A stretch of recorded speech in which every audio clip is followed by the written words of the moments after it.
ದಲಿತ ಮಹಿಳೆ ಕೊಂದಿದ 21 ಅಪರಾಧಿಗಳಿಗೆ ಜೀವಾವಧಿ ಶಿಕ್ಷೆ. ತುಮಕೂರಿನ 3ನೇ ಜಿಲ್ಲಾ ಸತ್ರ ನ್ಯಾಯಾಲಯದಿಂದ ಆದೇಶ. 2010ರಲ್ಲಿ ನಡೆದಿದ್ದ ಕೊಲೆ ಪ್ರಕರಣಕ್ಕೆ ಇಂದು ತೀರ್ಪು.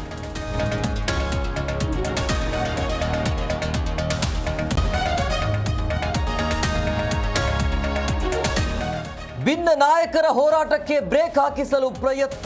ಯತ್ನಾಳ್ ಬಣದ ವಿರುದ್ಧ ಹೈಕಮಾಂಡ್ಗೆ ಬಿವೈಬಿ ದೂರು. ವರಿಷ್ಠರನ್ನ ಭೇಟಿಯಾಗಿ ದೂರು ನೀಡಲಿರುವ ವಿಜಯೇಂದ್ರ.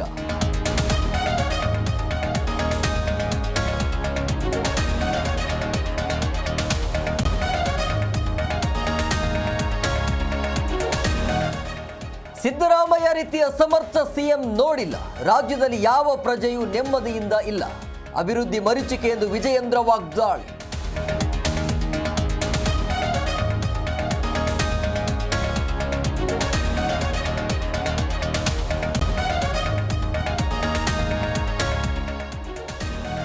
ರಾಜ್ಯದಲ್ಲಿ ರೇಷನ್ ಕಾರ್ಡ್ ಗೊಂದಲ. ಬಿಪಿಎಲ್ ಕಾರ್ಡ್ ಇಂದ ಗೃಹಲಕ್ಷ್ಮಿ ನಿಲ್ಲಲ್ಲ ಅಂದ್ರು ಹೆಬ್ಬಾಳ್ಕರ್.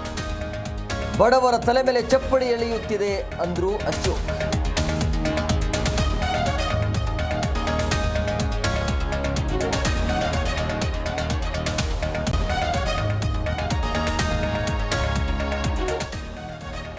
ದರ್ಶನ್ಗೆ ಡಬಲ್ ಶಾಕ್. ಜಾಮೀನು ಅರ್ಜಿ ವಿಚಾರಣೆ ಮುಂದೂಡಿಕೆ. ಪೊಲೀಸರಿಂದ ಮತ್ತೊಂದು ಚಾರ್ಜ್ ಶೀಟ್ ಸಲ್ಲಿಕೆ. ಆ ಫೋಟೋದಲ್ಲಿದ್ದಂತೆ ಕ್ರೌರ್ಯತೆ.